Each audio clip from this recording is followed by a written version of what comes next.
Today we're going to talk about something super simple but really important: how to change your birthday year on Snapchat. Whether you made a mistake entering your birth year or just need to update it, I've got you covered with a quick step-by-step guide.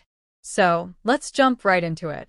First things first, open up your Snapchat app and head to your profile by tapping on the Bitmoji or your profile icon in the top left corner. Once you're on your profile page, look for the gear icon in the top right corner. That's your settings. Go ahead and click on that. Now, once you're in the settings, scroll down until you see the birthday option. This is where all the magic happens.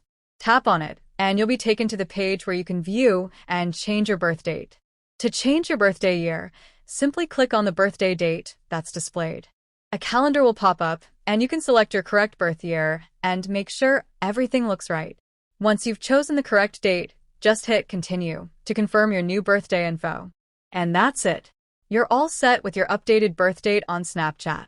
Just a quick note: Snapchat limits how often you can change your birthday, so make sure everything is accurate before confirming. Don't forget to hit that like button and make sure to subscribe for more helpful tips.